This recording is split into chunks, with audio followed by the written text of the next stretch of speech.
Hey everybody, it is Blonde Blitz time. Let's go. He's had, but I still like the Commanders. I'm also tough. DeMarche. I'm looking at that Cincinnati team against the Cleveland Browns. Well, as soon as I saw the rain last night, I was wondering if that might be a little bit of a factor as well. How we play that week is really going to be more impacted. With the Raiders, who got Jacoby Myers back. The same thing with Joe Burrow. You just expect Joe Burrow to do it because he's been to a Super Bowl. It's time to send in the Blitz with Deb Whitcas and the Blonde Blitz.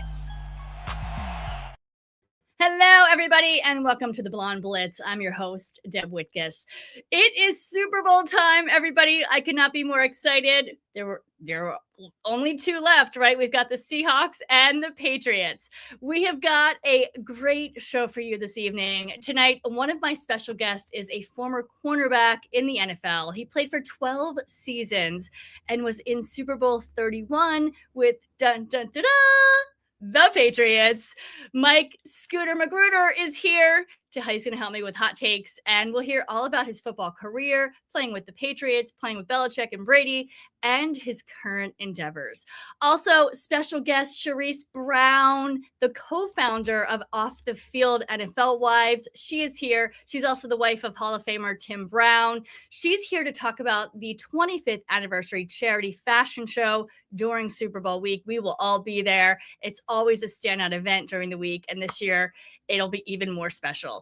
Also on the show, we've got sports comedian Haley Brooks. She is here to talk playoff and Super Bowl funny. We've got sports betting expert Alex White. She is here for your best bet for Super Bowl, along with fantasy expert Ballers Meg.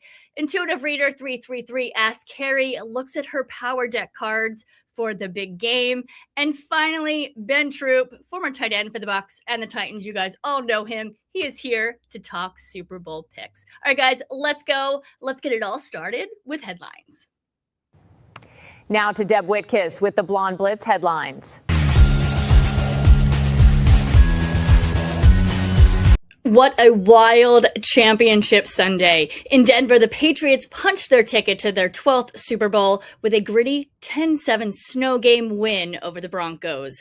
Quarterback Drake May threw for just 86 yards, but ran for 65, scoring the game's only touchdown and sealing it with a clutch late scramble. The Patriots defense did the rest, forcing 2 turnovers and holding Denver scoreless after the first quarter. In Seattle, it was pure chaos. The Seahawks edged the Rams 31-27 behind Sam Darnold's huge night. 346 yards, 3 touchdowns, no picks, and Jackson Smith-Njigba's 153 yards, sealing it with a goal line 4th down stop. Different paths, same destination. Patriots versus Seahawks in Super Bowl 60. And as January wrapped up, the NFL coaching carousel definitely stayed busy. The Giants hired John Harbaugh, the Falcons turned to Kevin Stefanski, and the Steelers made noise with Mike McCarthy.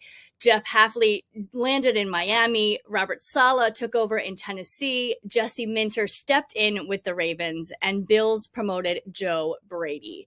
Meanwhile, the Chargers added Mike McDaniel as offensive coordinator, with teams like the Cardinals still sorting out their head coach search. Moving on, finally, the stunner, Bill Belichick, did not make the Hall of Fame on his first ballot. Despite several Super Bowl titles and 333 wins, he fell short of the required votes, sparking instant debate around the league. It's not the end. Just a pause. Belichick is eligible again in 2027, and this conversation is definitely not going anywhere anytime soon. All right, guys, those are headlines. Moving on to Super Bowl. I guess, as I said in my intro, one of my special guests this week is a former cornerback in the NFL. He played for 12 seasons and was in Super Bowl 31 with the Patriots. He is here to help me with hot takes, and we'll hear all about his football career. We'll hear what it was like to play for Belichick, Brady, all of that good stuff, and of course, his current endeavors. Everyone, please help me welcome the one, the only Scooter Magruder.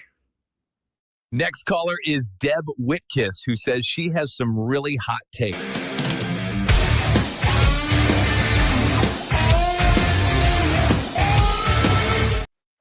Hello, Scooter.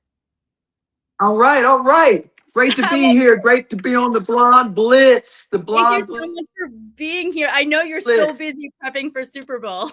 Let's go. Yes. I want to say your name Anytime over the and over Patriots. again. Oh, yes. John Madden gave me the nickname of the year one year, and it just stuck forever, and everybody loves it. Yeah. Right. I was going to ask you that question, but now we know John Madden was the one. What an honor is that? Yeah. I mean, anytime you have somebody as great as him that wanted to call you your nickname all the time, it was like, oh, this is amazing. Yes. Absolutely. That's amazing. So let's get into these conference championships. What two amazing games? We'll start off with the AFC, that Broncos Patriots game. You know, what were your thoughts in general on the game? Well, I knew it was going to be a close game because both teams had top 5 defenses. And anytime you deal with this level of football, it starts with the defense. And it starts with the defensive line, and then your offense in the playoffs. And you got to lock in to get any point that you can get when you have a chance to get the points. And we had that, it was snowing, the weather conditions were absolutely horrific. I could barely see the game in general. I don't know how the players on the field could even see each other, right? How do you think that the weather affected that game? Oh, without a doubt, it affected throwing the ball. The right type of cleats. You have to know what cleats to wear. And with the New England Patriots, we played in that weather all the time. So we understand the special cleats you have to wear. And at halftime, you should have changed cleats. And that's why the equipment man is so important for each team to be able to get the players prepared and ready to go back out on the field with the right cleats on. And what's the difference between the cleats? I feel like this is very interesting to talk about. Well, you have the shorter cleats for the speed guys to get you in and out of your breaks real fast. Then you have the longer cleats that dig down in the grass past the snow so that you can get grip and be able to hold on to the ground without slipping. And that's what the big boys need to wear. The big boys are the 300+ pounders. Right. What do you think the Patriots did right in this game to win it? Well, first of all, turnovers. Yeah. Any big game, there are going to be two things that you can look at in almost any big game. One of them is who won the third down battle and who won the turnovers. And you can probably look at that all the time. And most of the time, that team is going to win. And how about the Broncos? What just didn't go their way in this game? Well, the experience of the quarterback, of course. And he started out times in the game that you could have. He did. He started out hot. You got to realize when you have a great defensive minded coach, he's going to adjust. And your offense has to adjust also. And I don't think they did that. Yeah, I agree with that too. Do you think that if Bo Nix would have been playing and hadn't broken his ankle, do you think it would be the Broncos in the Super Bowl and not the Patriots? Well, it doesn't matter, really. And because he did not play, because he did not play, I would still say that the Patriots would win that game. Even though some of my best buddies, Atwater and Ray Crockett and those guys are close friends of mine, won Super Bowl with the Broncos, I still got to go with the Patriots because I just feel like their defense was on the move, and Denver didn't play for 14 days. Yeah, that makes sense. That absolutely. What about Drake May for an NFL MVP? we will find out soon. It's been between Stafford and Drake May this whole season. I feel like who do you think's going to get it? Well, the Rams have a great organization, a great head coach, great coordinator, and a standing that May will get another chance in the future to win MVP, and he won't win it this year. Yeah, I agree with you. I've been with the Rams all season. I've seen Matthew at all the practices since OTAs. And granted, I'm not with the Patriots, but I see what Matthew puts in and how he leads that locker room. And I feel like, Right. I'm not sure if he's going to retire. Maybe if he wins, he might. I think he still has some football left in him, and I'm praying that he doesn't retire. But I think he definitely deserves the MVP. So we'll see as far as. Well, let's move on to that Seahawks Rams game that broke my heart. I woke up the next morning and I was crying that I was so upset. So it's just hard when you've been with the team all season. I know the guys, I know the players, I've interviewed them all. Yeah. It's a tough thing to be like, this is over. Like this happened and they lost by 4 points, and Puka Nacua tried his hardest getting out of that, getting out of bounds to save the game for a couple seconds, but it was too late. So what did the Seahawks do right in the game? Well, they came out with trying to win 2 of the 3 parts of the game: offense, defense, and special teams. They won the special teams, and you can say they won the defense. So if you win 2 out of 3, there's a good chance you're going to win the game. We go back to turnovers. Yeah. The turnovers was one of the factors for losing this game, unfortunately. Absolutely. I think it was time management, and I think that punt return fumble just that killed it for the Rams right there. I feel like in that type of gladiator fight, because that's what myself and Kim Francis actually said this as well. It was a gladiator fight out there. It was just insane. But every second counts and every play counts for sure. Yeah. You know what else? You know what else lost that game? It was supposed to be in Los Angeles. That game was supposed to be in Los Angeles. If they would have taken care of business earlier, in the season. Don't get me started on that, because I still think that 2-point conversion was such a BS call. Charbonnet was literally picking up the ball to give it to the ref. It was not 2 points. What are your thoughts on that one real quick? Well, I thought it was a very interesting call. When you replay it kind of shows that it was a good call, but your coaches are supposed to tell you anytime a ball is on the ground to pick it up. And that's something that Belichick taught us all the time. He didn't care what it was. Just pick the ball up, because you never know. Right. And that's true. That's what you do. That's what every player I've ever talked to is you if the ball's in front of you, you pick it up, because you just don't know. And I think it worked in the Seahawks' favor there for sure. Pick it up. Pick it up. Let's talk Super Bowl a little bit. Patriots versus Seahawks. Super Bowl.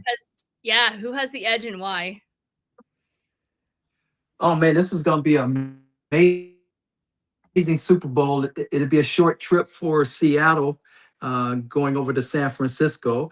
I think the difference in this game is going to be the offensive coordinators. Who's going to make the adjustments after halftime to make this game an outcome that favors their team? So I'm looking for the offensive coordinators, because your head coach of both teams, Sean and Mike, are both defensive-minded head coaches. So they're going to have the defense ready. So it's going to be up to the offensive coordinators to win on third down. Are you happy to see your former team back in the top spot? You played in Super Bowl 31. I know a lot of people. Right? With the Patriots, yes, with Brady. I know a lot of people don't. Yes. I know a lot of people don't want to see the Patriots back in the Super Bowl, but man, seems like it's been a long time since we've been there. Yeah. But it really hasn't. But it really hasn't been though, because they were prepared. I mean, Yeah. 17, 16, 17, 2017, I think, somewhere around there. Yeah. 2017. Yeah, because it was the Eagles, the first Eagles win. I was there. So I'm actually an Eagles fan, but I also am a Patriots fan as well. So Okay. but no, I agreed. I bleed green. What is Okay. your Well, let me Super Bowl see. pick? What was that? Oh, what I believe. Well, I was just going to say that. Yeah, the Patriots been in what 12 Super Bowls. Mhm. Nobody else can say they've been in that many Super Bowls. Just because of that reason right there, I got to give a point or two to the Patriots because they know how to travel. They're prepared for the Super Bowl. They know how to deal with family, friends, tickets. Mhm. Do not get in trouble the week of the Super Bowl. All those little extra things that have hurt teams in the history of the Super Bowl, and they teach you how to avoid all that stuff. Right. What do you think about Sam Darnold being in the spotlight now? Do you think because he seems to he hasn't choked. He's been doing amazing. He's had an amazing season, and he's the best season of his career for sure. But in the past, he's tended to kind of choke in big moments. How do you think he'll do? Well, I think he's a great quarterback, I do and he too. wasn't drafted as high as he was for no reason. He has the skills, he has the ability, he has the mindset, the size, Mhm. and he can run too. So I think he's a great quarterback, and I think he will do great in this game, just as long as he doesn't throw interceptions Mhm. and try to convert third downs. Yeah. I agree, and also, I mean, I'm really happy for him. When he was drafted by the Jets, that obviously didn't work out. Then went to the Panthers. I was excited to see him there. That didn't work out. Went to the 49ers as a backup, and then to the Vikings. And then I thought it was so unbelievably dumb that the Vikings got rid of him for JJ McCarthy. And I'm excited to see him shine, and as a Seahawk. And I think it shows how important having the right team around you is in football. That's right. The team Yeah. matters. The Mhm. team matters. Your defensive backs matter. Your receivers matter. Your linebackers matter. Your special teams matter. And you know what? The general manager matters. The right Mhm. general manager helps get the team together and make the decisions to put the right players on the team and on the field. It's critical. Right. Well, talking about on the field, let's talk a little bit about your career and what got you started. And I ask this question every single time, every single interview. Scooter, why football? Why do you love it? When I started playing football at such a young age. I had family members that were playing sports. My dad played football. Uh, he had tryouts in the NFL. He didn't make it to the NFL, but because of what he taught me, it helped me understand what it takes to get there, and it helped me get to the next level because of what he tried to do and didn't happen. Uh, going to Alcorn State, majority all black college, and being in their Hall of Fame and everything else, kind of helped me get to the next level. I love the sport because it's one of the most difficult sports there is to play. Uh, everybody believes they can play the sport. They played it in high school until you see one of these 350 pounders on the field and say, what am I doing out here? Right. Somebody asked me before, what does it feel like to play in the NFL? And I told them, I said, you go out to the middle of the street, you close your garage door, and you run full speed from the middle of your street into your driveway, into your garage door 10 times. And that's like playing 1/4 of an NFL game. Yeah. It's basically you're on the field getting hit by Mack trucks, basically. Yes. Yeah. Yes. Yeah, Is what I've definitely. heard. A lot of injuries, a Yeah. lot of injuries. Would I do it again? Yes. Do I have injuries? A lot of them. Yes. Yeah. But it was the most fun of my life. I had the most fun and the most teammates, and just excited to see all my teammates that made it to the Hall of Fame. I think probably over the years I might have 15 to 20 teammates that made it to the Hall of Fame. Wow, that's great. Well, let's talk a little bit about the Hall of Fame. As far as what was it like working with Bill Belichick? He just got snubbed, sort of. I think this is going to come around, and I wanted to get your point on it, your take on this. So he was just snubbed for Hall of Fame his first year he was eligible. He's an 8-time Super Bowl champion, 6 as a head coach. Why didn't he get voted in? What's your take on this? Well, I really believe there's a mistake of the Hall of Fame. Mm-hmm. I believe the Hall of Fame is putting each player up against the other player instead of each player standing on their own validity, their own accolades. And if you would change it and do it that way, then I believe that there's automatically done the right way. And there are people that are saying some people shouldn't be in the Hall of Fame, but I believe if you voted in, you deserve to be in. Now, for Bill not to make the Hall of Fame as a first ballot, I mean, I've been on the phone all day talking about this. I figured and you it's have. unheard of. Yeah. I mean, it's a decision that even the Hall of Fame and the NFL should probably come together and redecide this and make sure the vote was the right vote, just to make sure that they got this one right, because I can't recall anyone that I know, heard of, talked to, played against, played for, saying he shouldn't be a first ballot Hall of Famer. Absolutely. And it's just ridiculous. And it's sad. And it's got people don't even want to go to the Hall of Fame anymore just because of this. So we need to open our eyes and make better decisions on how do you do the voting. And then the next thing is, it got out early. We're not even supposed to know who are in the Hall of Fame until Super Bowl week. So that lets you know that this was a shocker. Right. Well, and the NFL just did send out a press release saying that they think a violation happened and they're checking into records. Yeah, there was just a press release about an hour ago that they sent out saying that they were checking into the process and making sure nothing was violated. So I know that's in the process right now. What's Belichick like? Talk to me. What's it like being under and playing under Belichick? Well, it's amazing. I tell you what, he had me prepare for every game. I was the nickel back playing right next to Ty Law, so we worked good together. But Bill had us so prepared for the games that the practices were harder than the games. So we would study film longer than anybody that I know. And that helped us out. I mean, what Bill would do was, if we was playing against Jerry Rice, he would go back 5 years on Jerry Rice.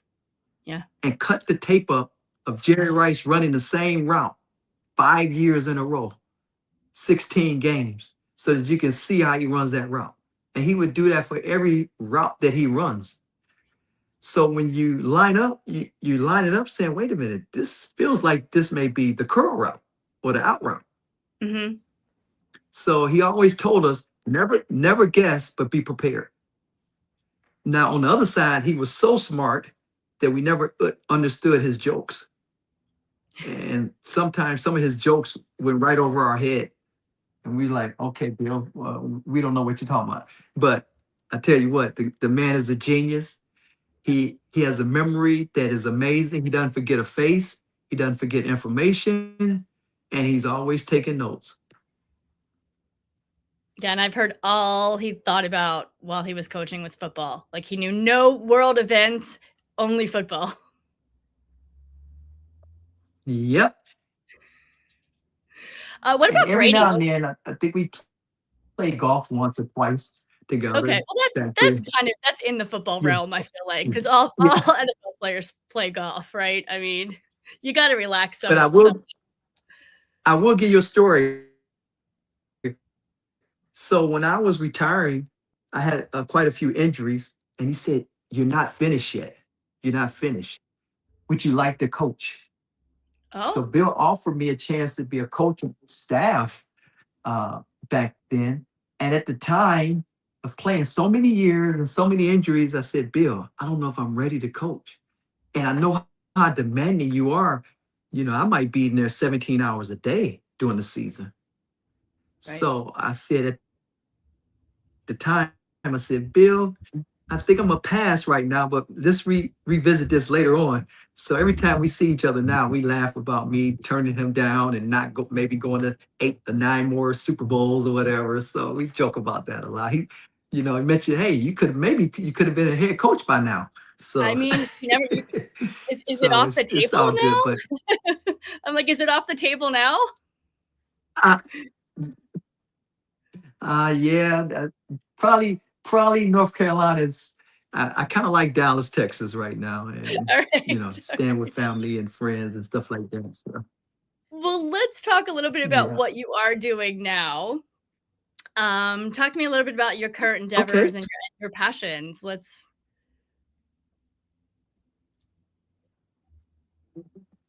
Well, my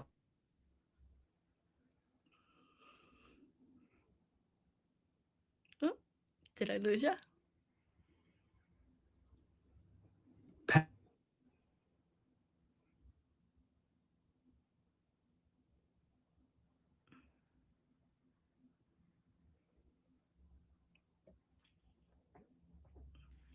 I think I lost. I pa- think I lost Scooter. Did I lose Scooter, Jason?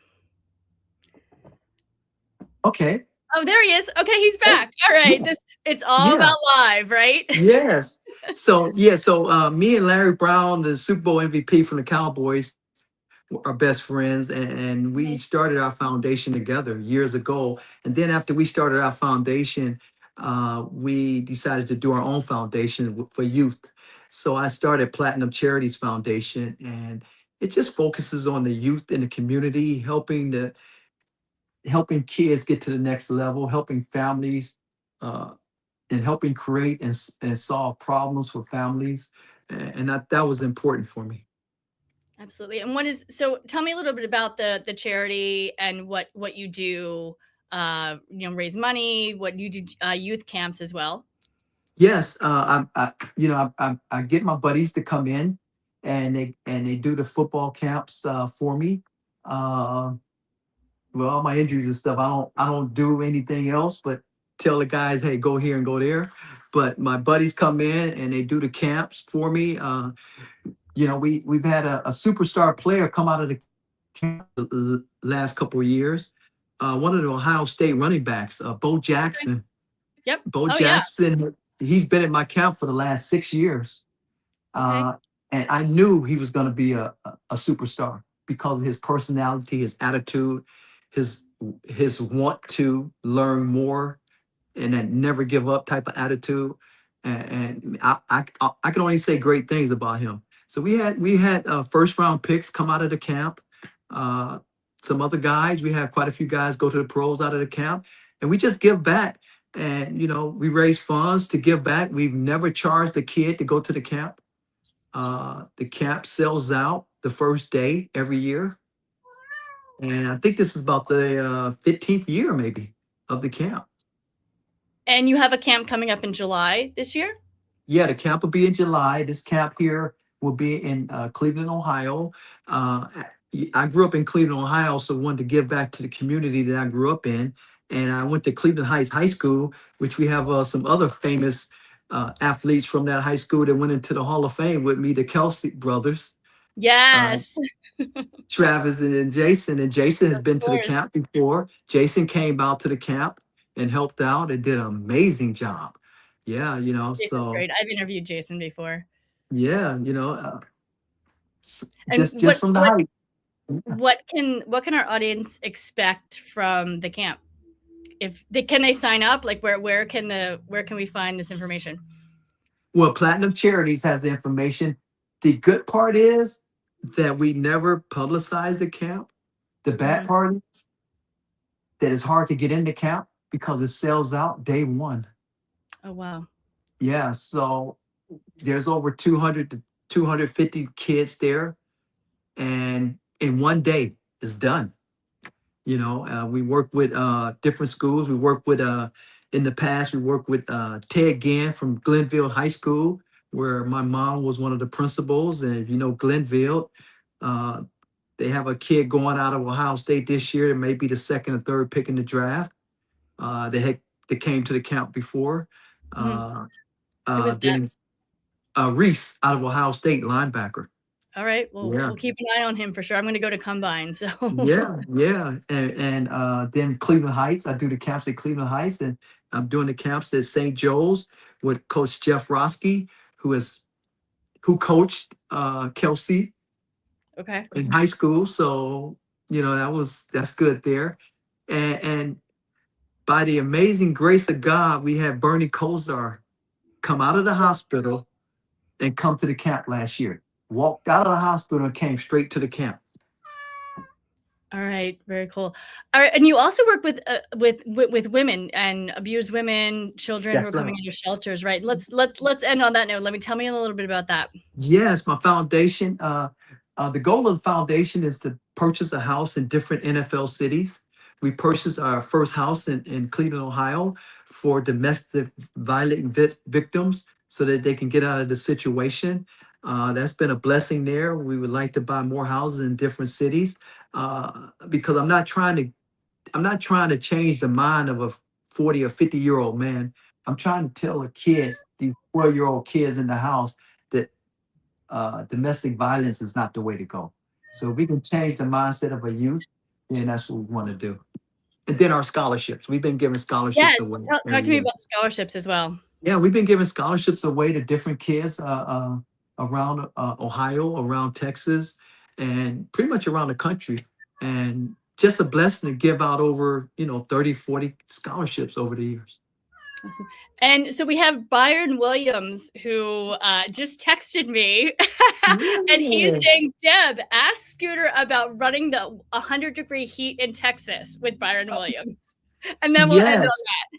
Now, Byron Williams went, I grew up in Cleveland, and then I moved to Texas my first year of playing because I had my aunt and uncle lived here. Actually, my uncle played for the New York Yankees, and then he moved over to the Texas Rangers. Mickey Rivers, he won 2 world championships with the New York Yankees, and he moved to Texas.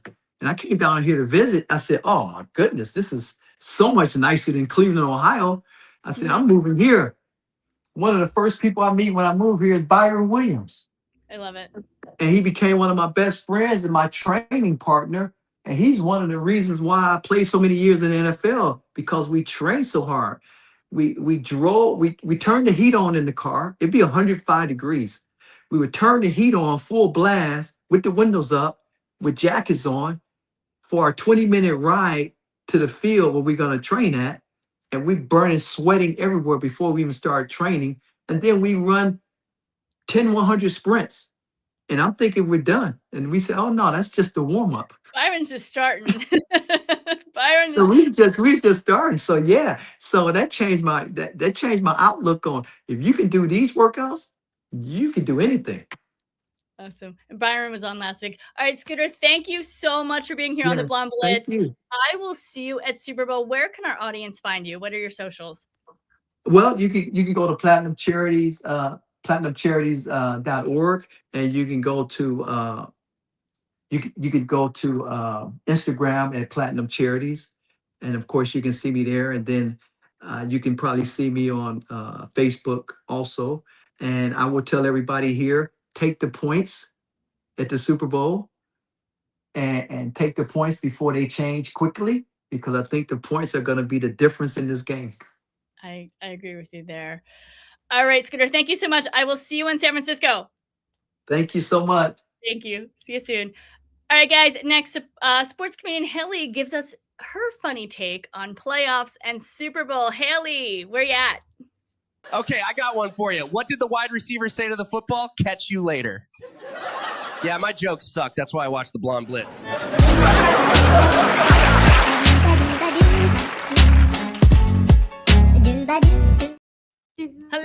Haley. Hello, Deb. How are you? I love the jacket. All my girls have the Blonde Blitz jackets. Yes, that we match. We're twinning today. How are you? Good. I'm good. How are you? You know what? There's a lot of craziness going on. Yeah. In the world and in everything. Seahawks, Patriots. Who saw that coming? Nobody. Absolutely nobody. There was it was a 0.02% chance that these teams would come together in the Super Bowl, and here we are. For anyone that has dreams, dream big, because if the Seahawks and the Patriots are in, you never know. You never know. I mean, but even like the Patriots fan base, first of all, let's start with them because something is wrong with them right now. I am well used to the Patriots fan base, but their love for Drake May right now. Have you been to the comment section of his videos? No. It is the nicest place in the world. His wife and Michael, she'll be baking bread, and they're literally commenting like, Giselle never made bread for us. Like, go on, queen, yeast that bread. Like they are so happy. They are so desperate to have another dynasty that they are holding on to like hopelessness, happiness right now. It's absolute insanity. So we've got that wackadoo fan base over there. And then going over to the other coast, we've got the Seahawks going, which first of all, I didn't know this little fun fact about Sam Darnold. Do you know who his grandfather is? I do not. Oh! Who is Sam Darnold's grandfather?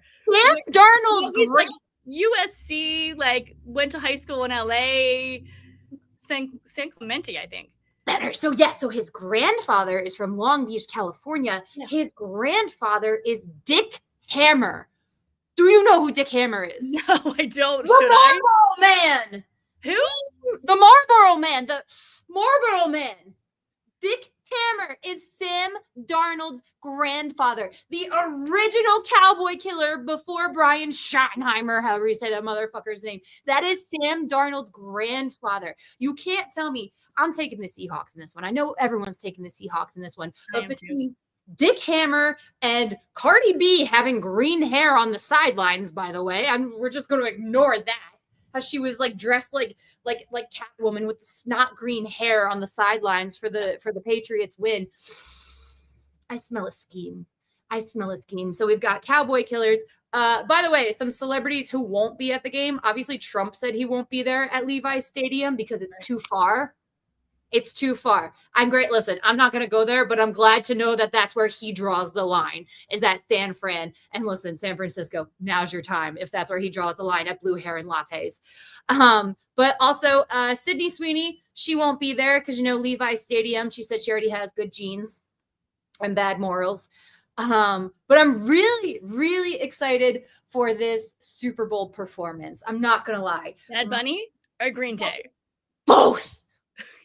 I want to see these worlds collide, which is I'm on to this Seahawks win because why would you pick Green Day for the Super Bowl? Oh, well, and that's it. I thought it was going to be the Rams in there because the logo was yellow, it was gold and blue, and then pink. I was like, okay, it'll be the Patriots for the red. And I was doing the whole logo thing, and you have a good point too. Yeah, because they got onto us with the logo. We were onto them with the logo, so they got to keep us on our toes. Makes sense. Green Day, Green Seahawks. Okay, let's go. Hey, Green Seahawks. But that's the one thing I'll give credit to the Seahawks where credit is due. No other team has a better sense of style than that Seahawks neon green with the navy blue. They always look fired. That's why Cardi B was like, I'm gonna dress like them. Screw the Patriots organization.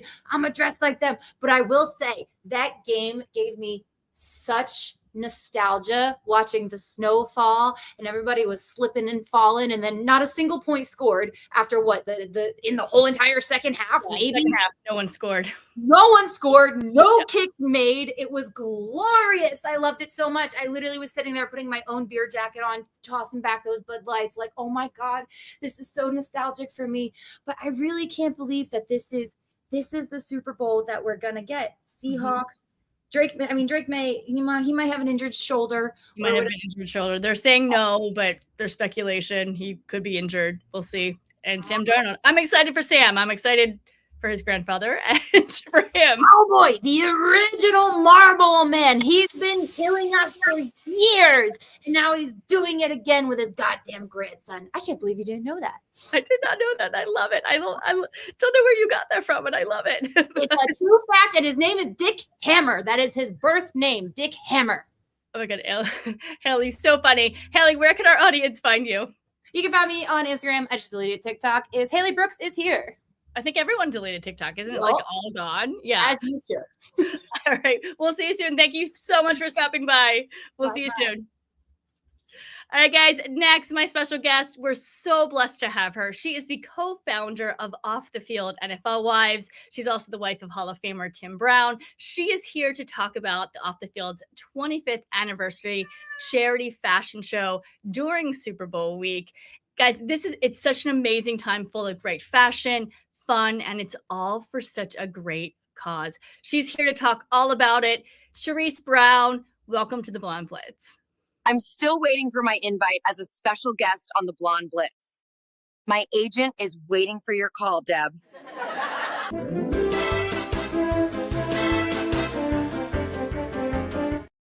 Charisse!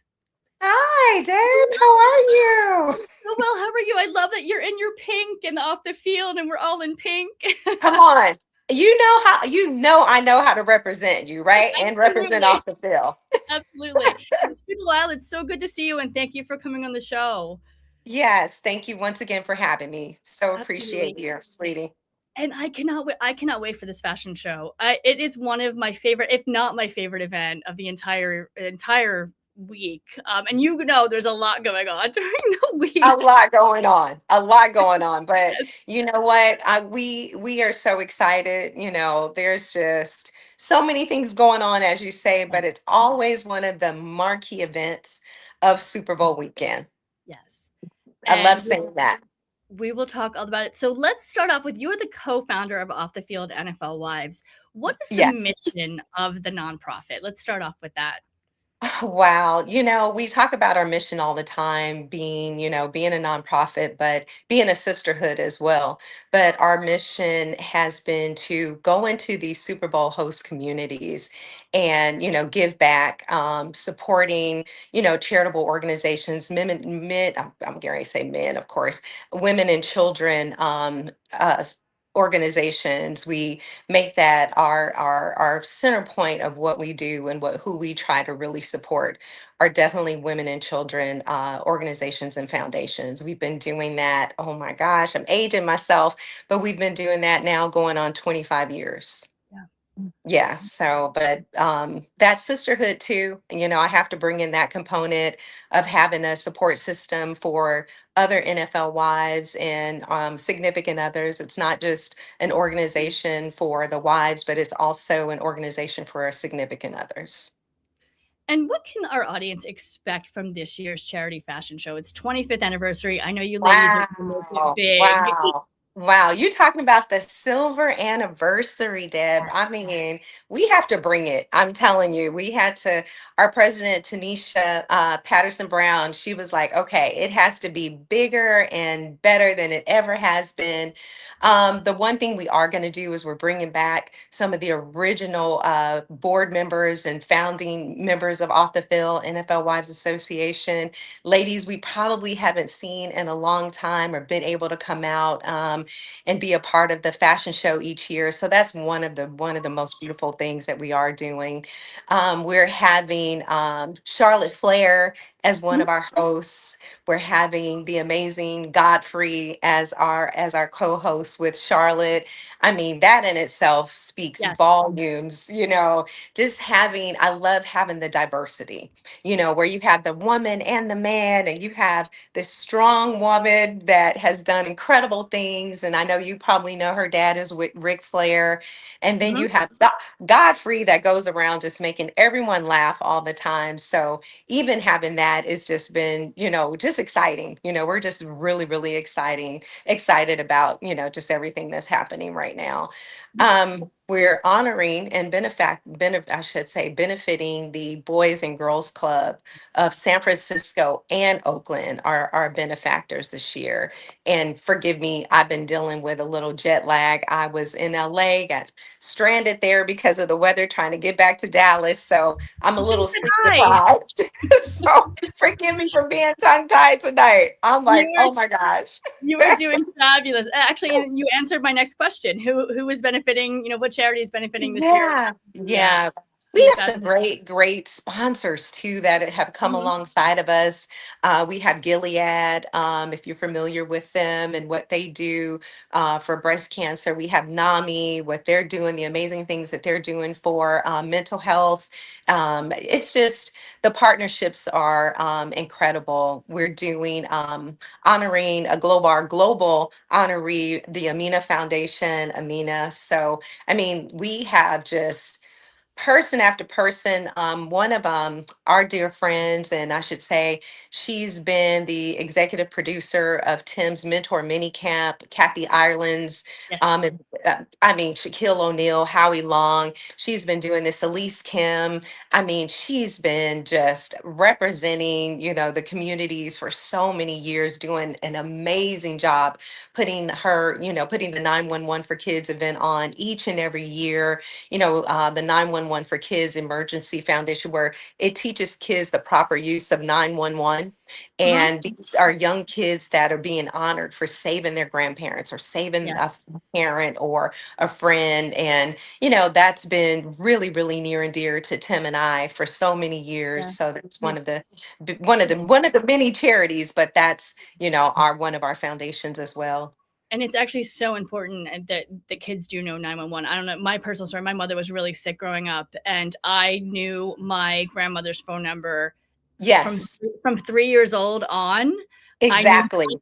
I can still do it to this day. And, she passed 30 years ago, and so it is so important that, kids do know that 911 and what that means, because it definitely can save a life. So kudos to you and Tim. Yeah. Thank you. Thank you so very much. So, yeah.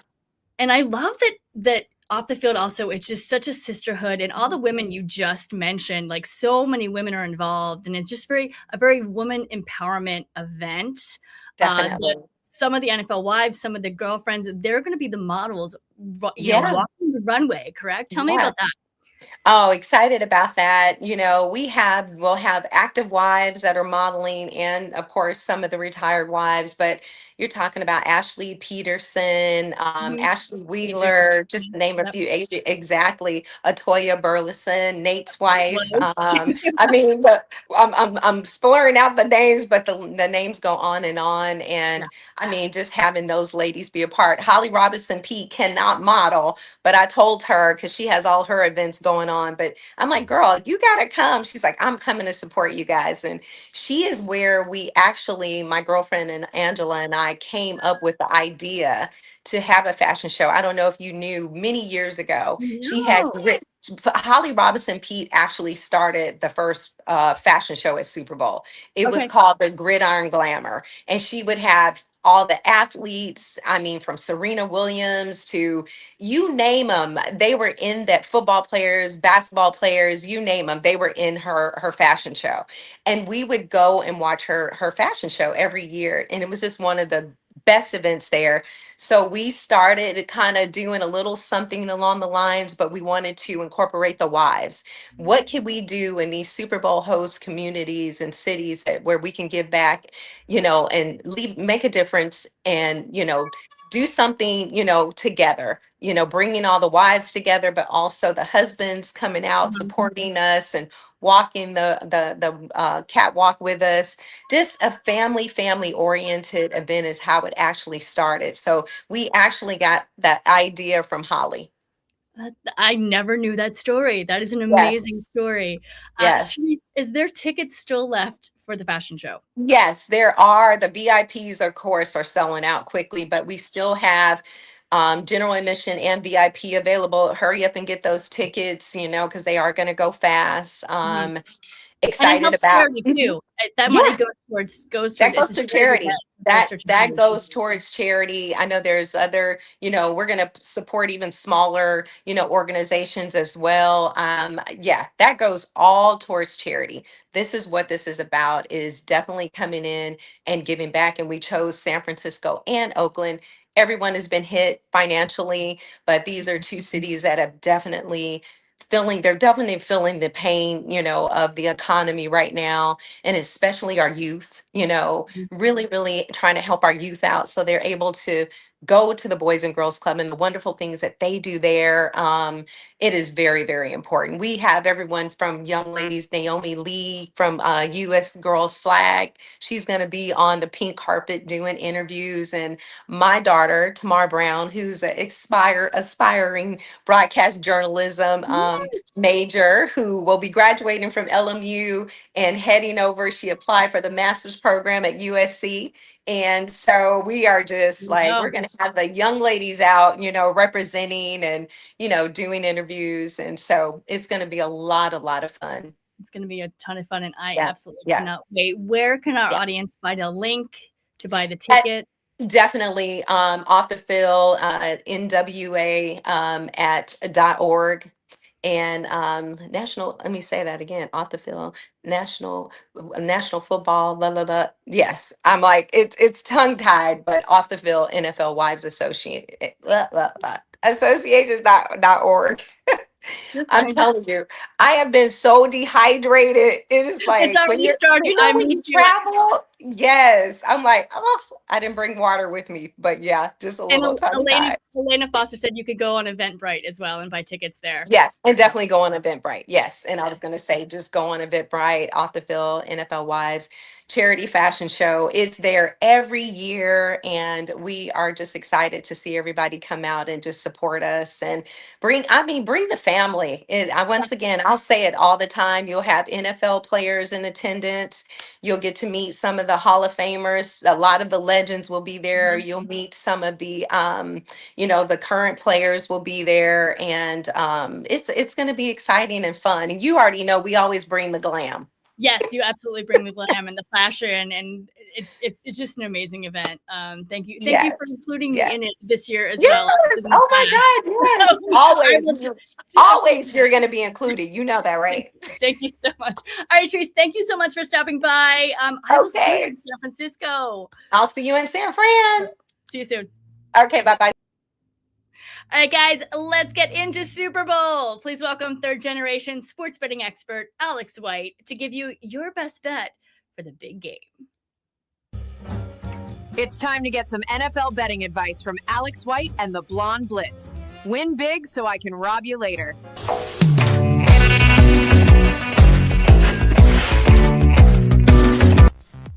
Hello, everyone. Happy Super Bowl 60. I cannot wait. Just patiently waiting. The best time of the year, though, over hundreds of props for this matchup between the Seahawks and the Patriots. Just a quick reminder, I apologize if you've heard it a lot, but if you're looking for overs, you want to bet them immediately because those are going to balloon up, and 5 to 10 yards can really make a big difference in whether or not you win that bet. If you're looking for unders, go ahead and wait it out because, as I mentioned, those are going to balloon up and you'll get a much better number. I do like the Seattle side. I think the bookmakers are really good at this. 4.5's a really good number. I made it a little bit higher, 5.5 for the Seahawks. So I'm going to be looking at ways to play the money line, tie it up with other things, maybe even take a few alternate lines with them winning by about a touchdown and get a plus price there. Player prop, my favorite one, Kenneth Walker. Any way you can play it, rushing yards, receiving yards, maybe even the combination of the two. Median number on the year, 79 total yards, 66 rushing, 13 receiving. We've seen a major uptick. In his last 6 games, his median number is 80 rushing yards and 33 receiving yards. What I'm seeing out there at the books right now is 23.5 for receiving. It's almost a 10-yard difference there, and 73.5 for his rushing yards. I'll be playing probably both of those in the combination. I love the way Kubiak uses him, and I definitely think they're going to be getting him the ball. Who knows what is going to happen with JSN? Christian Gonzalez probably trying to lock him down. But Kenneth Walker, especially without Charbonnet. I definitely think he's going to get the touches. So over for him, rushing and receiving. There is a fun prop out there that I used to love, but now it's gotten pretty expensive. It is 3 unanswered scores the yes. It is minus 170 right now, but it's hitting at a really good rate. 16 and 10 in the last 26. 4 of the last 6 all hit. Minus 170. I can understand if that it's a little juicy. If nothing else, just stay away from that no. When you see it and it looks very tempting, just remember it happens way more than you think.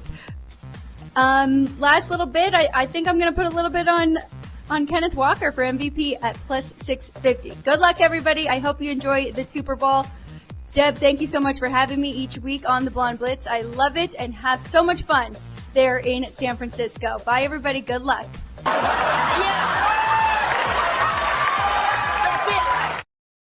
Thanks, Alex, so much. It's been a joy having you all season.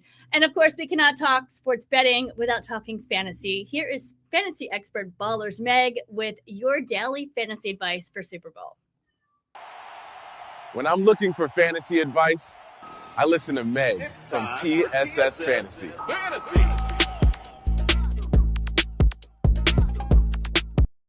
Hi guys, Ballers Meg coming at you with one final week of daily fantasy picks ahead of Super Bowl weekend. I am so ready for this Super Bowl. I hope that you guys have got all your prep done and are ready for that party on the 8th. But let's jump into some fantasy picks because that is what we're here to do. First up, let's look at that wide receiver core. I'm looking at Cooper Kupp. I'm looking at Demario Douglas. I am looking at Mac Hollins. I think all of those are a little bit of a sleeper pick that you could pick up. But also, my boy Kayshon Boutte. And if you ain't saying his name like that, you're saying it wrong. Next up, looking at our running backs. We've got an unbelievable running back core in this Super Bowl. Look at Trevion Henderson. Look at Ramondre Stevenson. Unreal. Throughout the whole season, but especially in playoffs, they have shown what they're made of. Also a little sneaker on George Hollins as well. I wish you all the best. I hope that you have the best Super Bowl party or whatever you are watching it, that you get the result that you desire. I have a sneak feeling the Seahawks are going to pull this one, but we shall see. If you would like to follow us for the final build-up ahead of Super Bowl and all the fun and excitement for next season, head over to That Sports Podcast Network. Check out TSS Fantasy where we are live on Super Bowl Sunday for our Super Bowl party. And follow me on Ballers_Meg across all social media platforms for more content throughout the off-season. Have an amazing week, guys. Take care. See you next season. Thank you so much, Meg. It has been an absolute pleasure to have you on the Blonde Blitz this season as well. All right, guys, next Intuitive Reader 333 Ask Carrie is using her Power Deck cards to predict the big game. Carrie, what do you got for us? You got it right last week completely. Seahawks, Rams. You called it.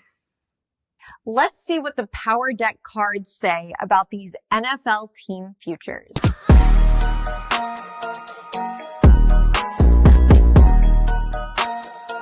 333 Ask Carrie, and Super Bowl 60 is right around the corner. It's the Seattle Seahawks versus New England Patriots. And guys, this is definitely going to be a Super Bowl for the records in so many different ways. So let's get into the big 3 transits that I really see impacting the game. First and foremost, we have the full moon in Leo. And the full moon in Leo being all about leadership, about building in strong strategy, the spotlight, and of course, legacy and pressure. So all of the head coaches and quarterbacks really have a huge impact in the design of how this game is really going to be playing out. And I just want to make note that both head coaches have very strong presence in what's happening astrologically. So, you know, we have Mike Vrabel, who is actually a Leo, and we will be having that full moon in Leo coming up this upcoming Monday. And so that's energy is going to be releasing a lot of the pressure that's been put on these two teams to get to where they are exactly. And then we have Mike McDonald, who is actually a Cancer, and he's actually, he's going to be working at a steady pace. The one thing about McDonald that I can see is that he really reads between the lines lines and is really able to hunker down and focus in on how to best defensively play against the rookie quarterbacks. And obviously, rookie quarterback for the Patriots being Drake May. I just think that maybe he might be able to outplay May in his defensive coordinating strategies, especially with that Leo Moon. So a lot of good synergy with the Leo Moon. And it's just going to be, the big question is, who's going to be ready and prepared to be number one? Okay. The second transit that I feel really is impactful is the position of where the planet Saturn's going to be during game time. And it really bodes the question of, you know, how are these inexperienced players being able to play in big moments? And then it's versus who's going to be able to really show who's earned it this whole time. And I think that each team has a little piece in that question. So it'll be this like jog. And what I see is that actually I feel that the Patriots will kind of step it up and kind of have a good pace into the game. And then it'll be a huge takeover on the back end for the Seattle Seahawks team with Darnold and being able to kick it in the last. Everyone, please keep in mind when we're using astrology, that astrology itself is not predicting the future. You know, the thing that predicts the future is intuition. But what astrology does do is that it shows actual patterns and the vibes of what's happening in that astrological environment. So with that said, the third transit that I think is very important is the sun, and specifically because it is in the sign of Aquarius.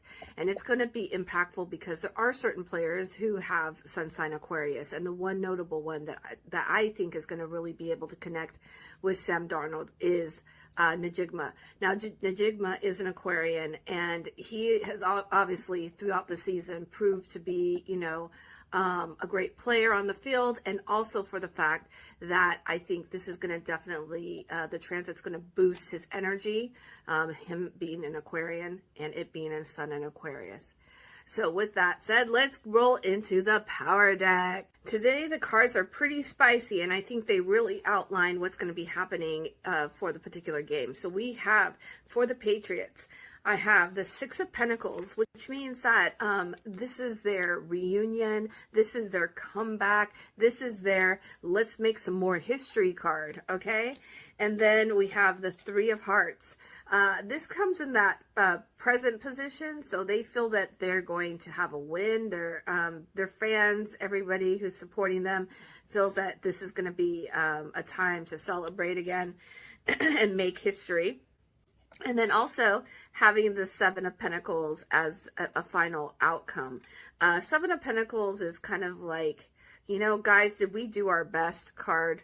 And then to top that off, I pulled another card, and it's the Four of Hearts. And the Four of Hearts is like, it's a so-so card, but it's kind of like, you know, sitting there thinking like, could we have done a little bit better kind of a card?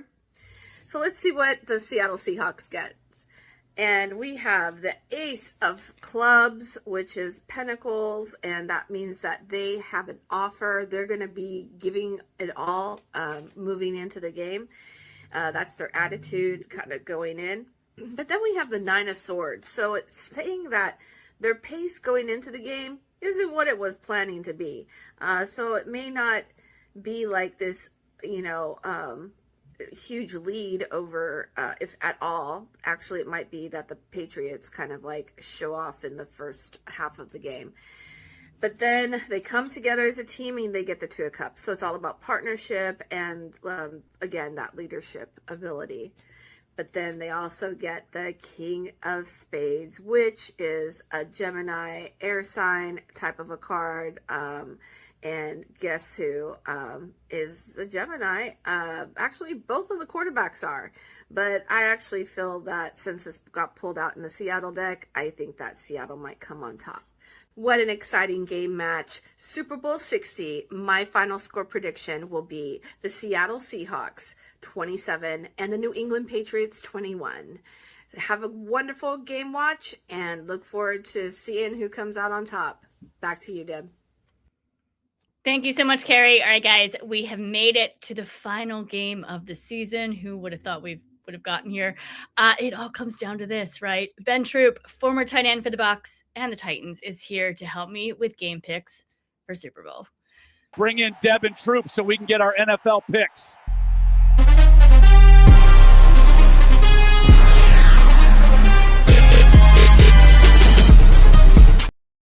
Ben, hello. How you doing, Deb? How's everything? I am so well. We're down to 2. And who would have thought it was going to be these 2? Like, Seahawks and Patriots? Like, okay, here we are. What, going all the way back to, was it 2014 when they was in the Super Bowl? Yeah, it was 2015. So yeah, it was the 14th season. Yes.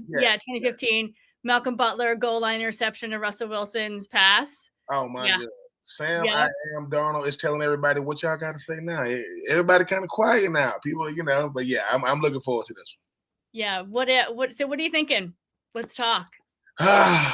Here's the thing, right? Drake May has not looked like himself throughout the playoffs. I mean, he's played okay. He hasn't played MVP. I do think the regular season MVP might be locked up by one Matthew Stafford, but we got to wait till the NFL to see that. Yep. Sam Darnold.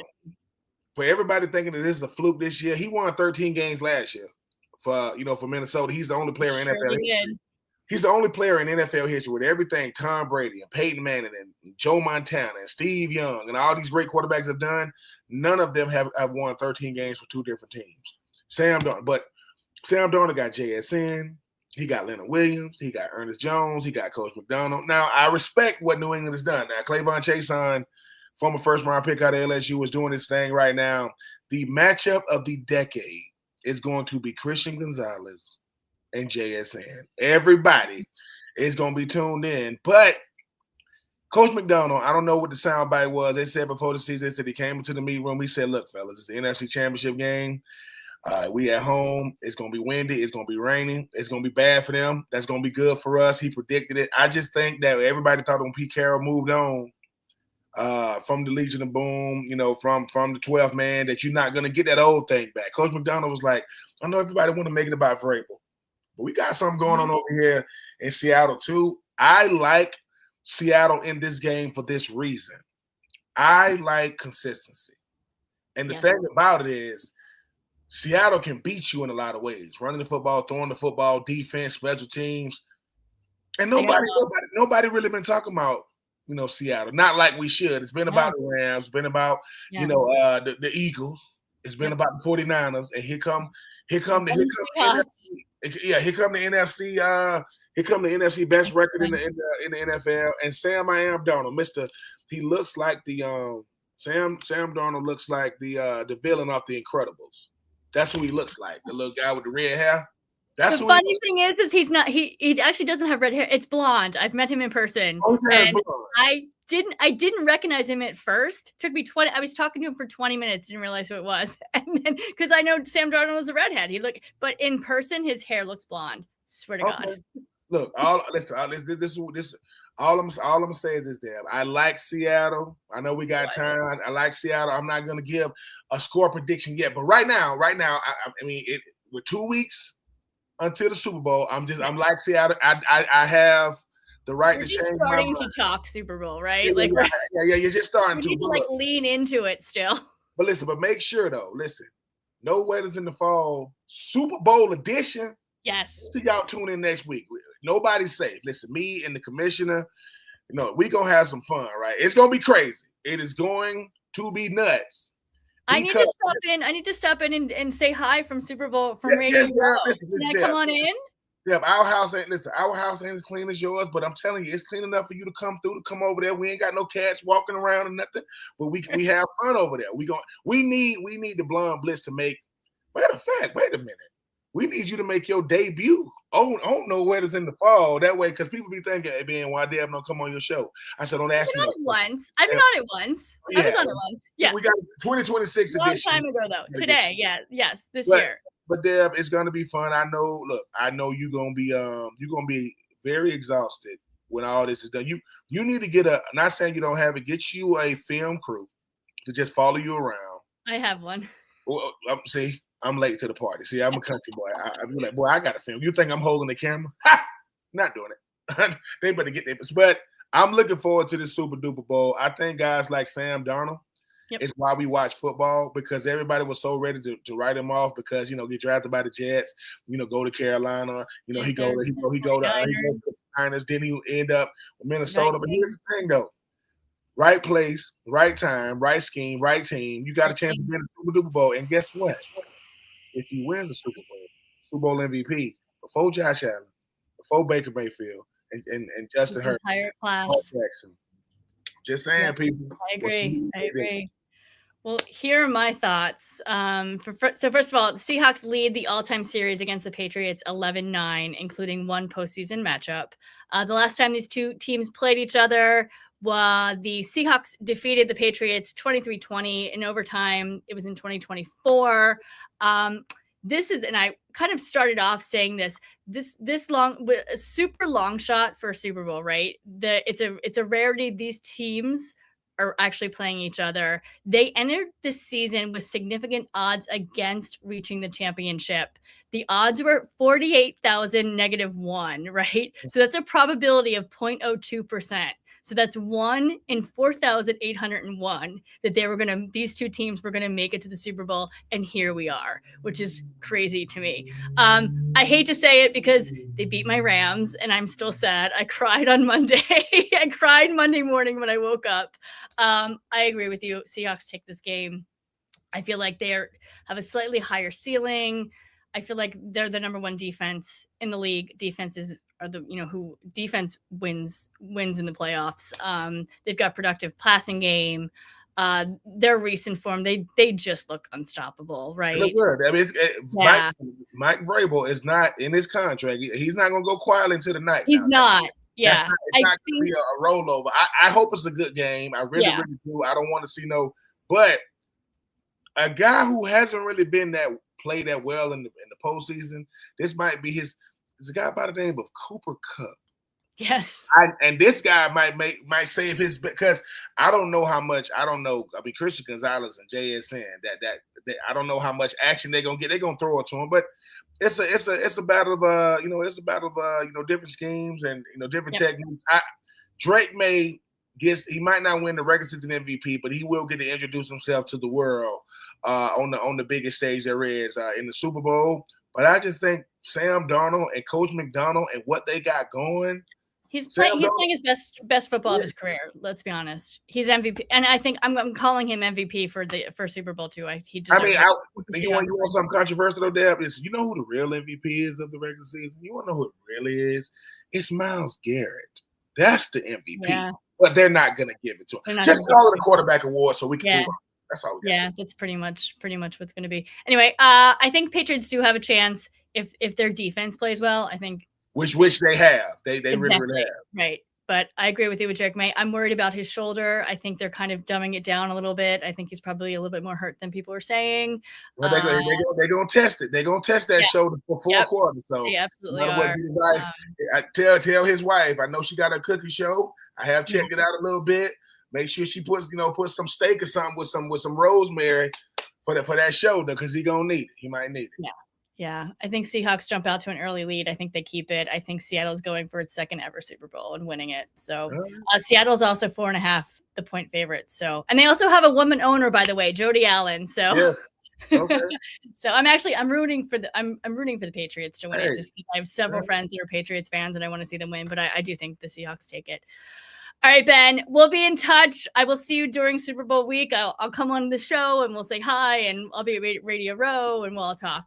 And guys, make sure next week you need to tune into No Weddings in the Fall for their Super Bowl show. And I can't wait for it all. All right, guys, today's show is sponsored by Wish LBI and Underdog Fantasy. Go to Underdog Fantasy and use promo code BLONDE, and we'll double your deposit up to $100. If you like tonight's show, please subscribe. And you can follow us on all socials at The Blonde Blitz. We will be streaming live from our Blonde Blitz booth in Media Row. Yes, we got one. We will be there. And then we'll also do a wrap-up about Super Bowl on next Wednesday. So everybody stay tuned. Guys, have a great Super Bowl. And may the best team win. Football forever. See ya.